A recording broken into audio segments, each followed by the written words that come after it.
ইয়াহুদি সুন্দরী নারীদের ব্যাপারে রাসূল সাল্লাল্লাহু আলাইহি ওয়াসাল্লামের করা ভবিষ্যৎবাণী আজ হুবহু মিলে গেল।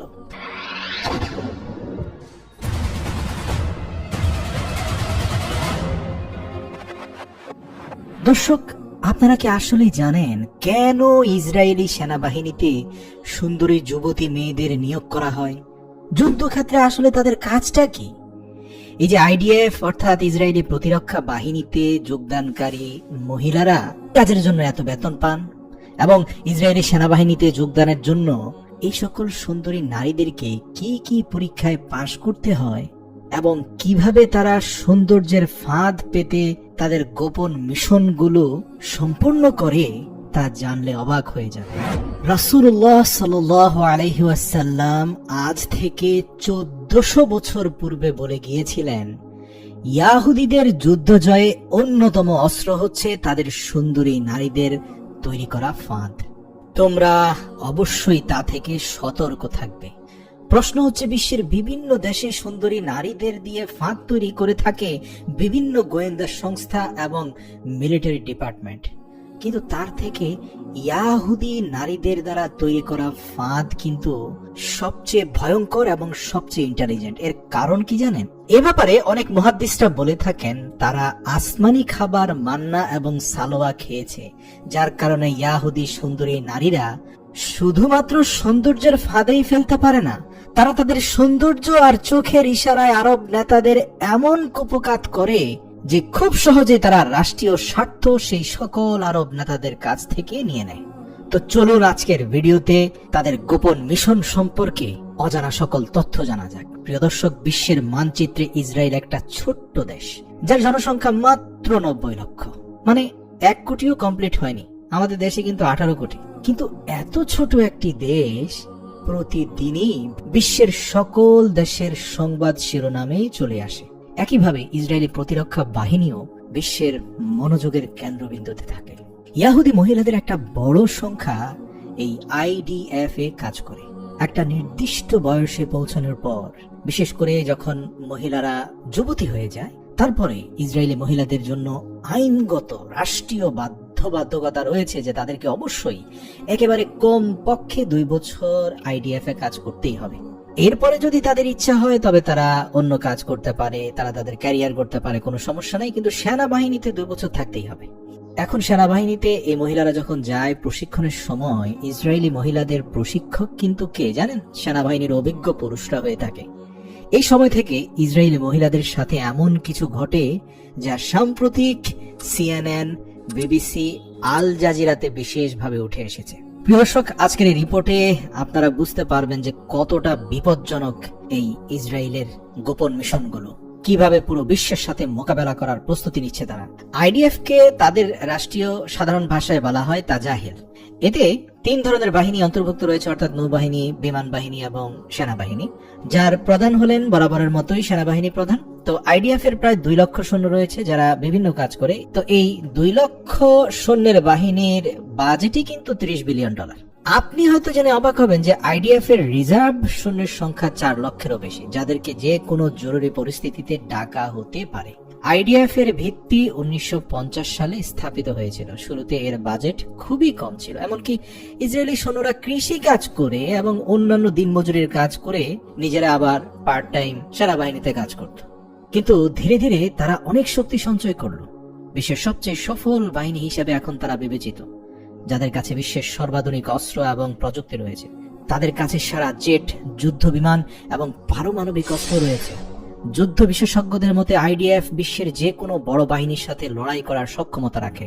প্রিয় দর্শক, একটা তথ্য দিই, যদিও ইউরোপ এবং আমেরিকা সব সময় ইসরায়েলকে সাহায্য করে আসছে এবং ইসরায়েলের ইতিহাস দেখলে বোঝা যায় যে আমেরিকা, ফ্রান্স এবং ব্রিটেন মিলে 1948 সালে এই অবৈধ রাষ্ট্রের সৃষ্টি করেছিল, কিন্তু এইসব দেখে যদি আপনার মনে হয় যে ইসরায়েল সম্পূর্ণরূপে এই 3টি রাষ্ট্রের উপর নির্ভরশীল বা পশ্চিমাদের উপর নির্ভরশীল, তাহলে ভাই আপনি বোকার স্বর্গে বসবাস করছেন। তারা কাউকে বিশ্বাস করে না, এমনকি আমেরিকাকেও বিশ্বাস করে না তারা। জেনে অবাক হবেন যে আমেরিকা থেকে যে সবচেয়ে শক্তিশালী F-16 এর মতো বিপজ্জনক যুদ্ধ বিমান ইসরায়েল কিনেছে, তো তো এই যুদ্ধ বিমান কিনেই কিন্তু ইসরায়েল এর ভেতরের ইলেকট্রনিক সিস্টেম সম্পূর্ণরূপে পরিবর্তন করে ফেলেছে, যাতে যুদ্ধের সময় আমেরিকা চাইলেও কোনোভাবে সে বিমানের নিয়ন্ত্রণ নিতে না পারে। এর থেকে স্পষ্ট হয় যে নিজেদের সবচেয়ে বড় মিত্র আমেরিকার উপরও ইসরায়েলের বিশ্বাস নেই। একজন আমেরিকান কর্মকর্তা প্রকাশ্যে এই গত কয়েকদিন আগে মিডিয়াকে বলেছেন, যদি আমেরিকা ইসরায়েলকে এইভাবে শক্তিশালী করে চলে, মানে যুদ্ধাস্ত্র শুধু দিতেই থাকে অন্ধভাবে, তাহলে ফিলিস্তিনের যতটা ক্ষতি হবে তার থেকে বেশি ক্ষতি আমেরিকার হবে। কারণ এমন একদিন আসবে যখন আমেরিকার নিজের অস্তিত্বই বিপন্ন হয়ে পড়বে এই ইসরায়েলের হাতে। তিনি প্রকাশ্যে বলেছেন, ইসরায়েল থেকে কখনোই ভালো কিছু আশা করা যায় না। ইসরায়েলে একটা আইন আছে যে প্রত্যেক ইসরায়েলি নাগরিককে অবশ্যই সেনাবাহিনীতে যোগ দিতে হবে। এই বাধ্যবাধকতা কেবল পুরুষদের উপরেই নয়, মহিলাদের উপরও প্রযোজ্য। তাদেরকে কমপক্ষে 2 বছর ইসরায়েলি সেনাবাহিনীতে সেবা দিতে হবে, আর পুরুষদের ক্ষেত্রে এই সময়কাল কমপক্ষে 3 বছর। অর্থাৎ সমগ্র ইসরায়েলি জনগণ বাধ্যতামূলক সামরিক প্রশিক্ষণ গ্রহণ করে। তাদের মধ্যে অনেককে নিয়মিত সেনাবাহিনীতে ভর্তি করা হয় এবং বাকিদেরকে রিজার্ভ ফোর্স হিসাবে রাখা হয়। এর থেকে বোঝা যায়, যদি কোনো দেশ ইসরায়েলের উপর আক্রমণ করে, তাহলে তাকে কেবল ইসরায়েলি সেনাবাহিনীর মুখোমুখি হতে হবে না, বরং পুরো অস্ত্রধারী ইসরায়েলি জনগণকে মোকাবেলা করতে হবে। শুধু তাই নয়, ইসরায়েলি সেনাবাহিনীতে প্রতিবন্ধী ব্যক্তিদেরকেও বিভিন্ন কাজে নিয়োগ দেওয়া হয়, যার মধ্যে বধির, বোবা, অন্ধ ব্যক্তিরাও রয়েছেন। ভাবছেন যে এরা কি কাজ করে? ভাই, এরা এমন এমন কাজ করে যেটা আপনি চিন্তাও করতে পারবেন না। এই ব্যক্তিদের কেবল গুরুত্বপূর্ণ প্রকল্পগুলোতে কাজ দেওয়া হয়। ইসরায়েলি গোয়েন্দা সংস্থা মোসাদেরও এই ধরনের ব্যক্তিদের অস্তিত্বের প্রমাণ পাওয়া গেছে। মানে এমন অনেক বধির এবং অন্ধ আছে যারা বিশ্বের সবচেয়ে ভয়ঙ্কর গোয়েন্দা সংস্থা মোসাদের সদস্য। তো অন্যান্য দেশের সেনাবাহিনীর মতো ইসরায়েলে পদোন্নতির ক্ষেত্রে কেবল চাকরির সময়কালকে গুরুত্ব দেওয়া হয় না। মানে আপনি যে বয়স্ক হলে আর আপনি লম্বা সময় চাকরি করলে আপনাকে প্রমোশন দিবে, ব্যাপারটা তা না। প্রত্যেকটা সৈনিকের যৌবন এবং শারীরিক সক্ষমতাকে বিবেচনা করেই কিন্তু পদোন্নতি দেওয়া হয়। আর এরপরে আসছে ইসরায়েলি সেনাবাহিনীতে থাকা অসংখ্য নারী সদস্যের বিষয়টা, যারা বিভিন্ন কাজ করে। তবে বড় ধরনের যুদ্ধ বা অভিযানে নারীদের অংশগ্রহণ খুব কম দেখা যায়। মানে একেবারে ব্যাটেল ফিল্ডে তারা সাধারণত যায় না। কিন্তু ফিলিস্তিনি অঞ্চল তল্লাশির মতো কাজে ইসরায়েলের নারীরা এগিয়ে থাকে এবং তারা ফিলিস্তিনি নারীদের জোর করে ছবি তোলার চেষ্টা করে। এই নারীরা নির্ভয়ে এই ফিলিস্তিনিদের বাড়িতে ঢুকে পড়ে এবং অনেক বিশৃঙ্খলা সৃষ্টি করে। সোশ্যাল মিডিয়ায় ভাইরাল নানান ভিডিওতে দেখা যায় যে আইডিএফ এর ইসরায়েলি নারীরা ফিলিস্তিনি নারীদের উপর কত নিষ্ঠুরভাবে অত্যাচার করে। এছাড়াও প্রশিক্ষণের সময় এই নারীদেরকে তাদের দেশের জন্য যে কোনো ত্যাগ স্বীকার করতে এবং যুদ্ধক্ষেত্র থেকে ফিরে আসা ইসরায়েলি সৈনিকদের সর্বাত্মক সহায়তা করার জন্য প্রস্তুত থাকতে হয়।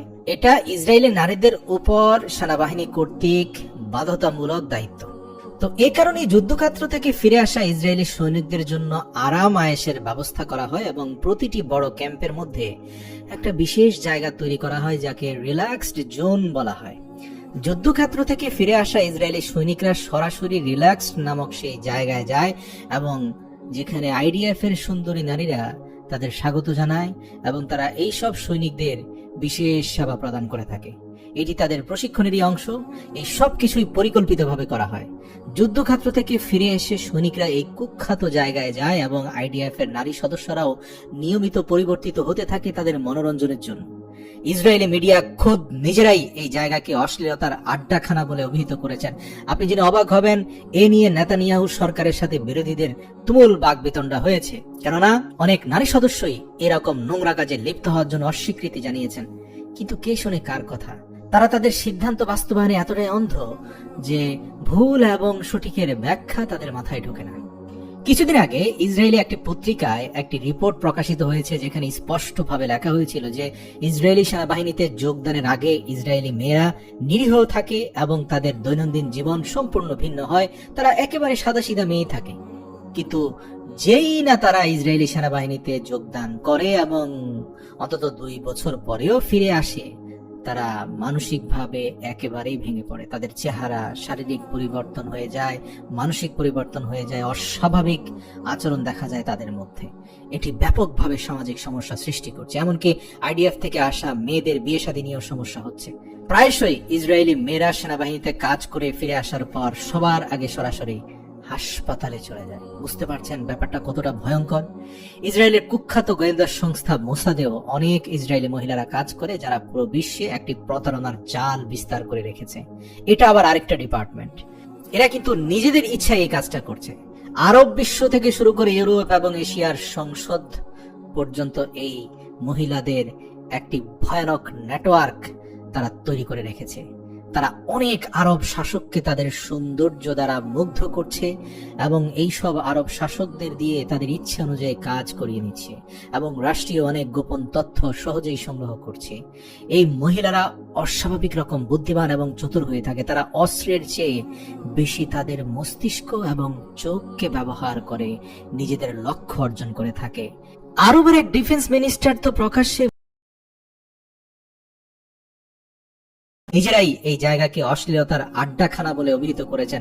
আপনি জেনে অবাক হবেন, এ নিয়ে নেতানিয়াহু সরকারের সাথে বিরোধীদের তুমুল বাকবিতণ্ডা হয়েছে। কেননা অনেক নারী সদস্যই এরকম নোংরা কাজে লিপ্ত হওয়ার জন্য অস্বীকৃতি জানিয়েছেন। কিন্তু কে শোনে কার কথা? তারা তাদের সিদ্ধান্ত বাস্তবায়নে এতটাই অন্ধ যে ভুল এবং সঠিকের ব্যাখ্যা তাদের মাথায় ঢোকে না। কিছুদিন আগে ইসরায়েলি একটি পত্রিকায় একটি রিপোর্ট প্রকাশিত হয়েছে, যেখানে স্পষ্টভাবে লেখা হয়েছিল যে ইসরায়েলি সেনাবাহিনীতে যোগদানের আগে ইসরায়েলি মেয়েরা নিরীহ থাকে এবং তাদের দৈনন্দিন জীবন সম্পূর্ণ ভিন্ন হয়। তারা একেবারে সাদাসিধা মেয়ে থাকে। কিন্তু যেই না তারা ইসরায়েলি সেনাবাহিনীতে যোগদান করে এবং অন্তত 2 বছর পরেও ফিরে আসে, তারা মানসিকভাবে একেবারেই ভেঙে পড়ে। তাদের চেহারা, শারীরিক পরিবর্তন হয়ে যায়, মানসিক পরিবর্তন হয়ে যায়, অস্বাভাবিক আচরণ দেখা যায় তাদের মধ্যে। এটি ব্যাপকভাবে সামাজিক সমস্যা সৃষ্টি করছে। এমনকি আইডিএফ থেকে আসা মেয়েদের বিয়ে শাদী নিয়েও সমস্যা হচ্ছে। প্রায়শই ইসরায়েলি মেয়েরা সেনাবাহিনীতে কাজ করে ফিরে আসার পর সবার আগে সরাসরি হাসপাতালে চলে যায়। বুঝতে পারছেন ব্যাপারটা কতটা ভয়ঙ্কর? ইসরায়েলের কুখ্যাত গোয়েন্দা সংস্থা মোসাদেও অনেক ইসরায়েলি মহিলারা কাজ করে, যারা পুরো বিশ্বে একটি প্রতারণার জাল বিস্তার করে রেখেছে। এটা আবার আরেকটা ডিপার্টমেন্ট। এরা কিন্তু নিজেদের ইচ্ছায় এই কাজটা করছে। আরব বিশ্ব থেকে শুরু করে ইউরোপ এবং এশিয়ার সংসদ পর্যন্ত এই মহিলাদের একটি ভয়ানক নেটওয়ার্ক তারা তৈরি করে রেখেছে। তারা অনেক আরব শাসককে তাদের সৌন্দর্য দ্বারা মুগ্ধ করছে এবং এই সব আরব শাসকদের দিয়ে তাদের ইচ্ছে অনুযায়ী কাজ করিয়ে নিচ্ছে এবং রাষ্ট্রীয় অনেক গোপন তথ্য সহজেই সংগ্রহ করছে। এই মহিলারা অস্বাভাবিক রকম বুদ্ধিমান এবং চতুর হয়ে থাকে। তারা অস্ত্রের চেয়ে বেশি তাদের মস্তিষ্ক এবং চোখকে ব্যবহার করে নিজেদের লক্ষ্য অর্জন করে থাকে। আরবের এক ডিফেন্স মিনিস্টার তো প্রকাশ্যেই বলেছেন, ইসরায়েলি নারীর সাথে মাত্র 5 ঘন্টা সময় কাটানোর পরে আমি তার চোখের প্রেমে নেশাগ্রস্ত হয়ে পড়েছি। সে চোখের ইশারায় আমার কাছ থেকে সবকিছু হাতিয়ে নিয়ে গেল। দর্শক, এটাকে আপনারা স্বাভাবিক মনে করবেন না, কারণ একজন ডিফেন্স মিনিস্টারের এত দুর্বল সেলফ কন্ট্রোল নিয়ে থাকার কথা না। আর দুর্বল সেলফ কন্ট্রোল বা আত্মনিয়ন্ত্রণহীন ব্যক্তিকে ডিফেন্স মিনিস্টার কেউ বানাবে না। আসলে এই নারীদের ভেতরে এমন কিছু রয়েছে যা সত্যি ভয়ঙ্কর এবং মানুষের মস্তিষ্ককে হিপনোটাইজ করার জন্যই যথেষ্ট। হয়তোবা 1400 বছর আগে এই জন্যই আল্লাহর রাসূল বলে গিয়েছিলেন, মনে রেখো, ইয়াহুদীদের সবচেয়ে বড় অস্ত্র হচ্ছে তাদের সুন্দরী নারীরা। হে আল্লাহ, আপনার কাছে 2 হাত তুলে দোয়া করি, আপনি ফিলিস্তিনকে রক্ষা করুন। আল্লাহ তাআলা যেন আমাদেরকে দাজ্জালের ফিতনা এবং দাজ্জালের নানান ষড়যন্ত্র থেকে রক্ষা করেন। আমিন।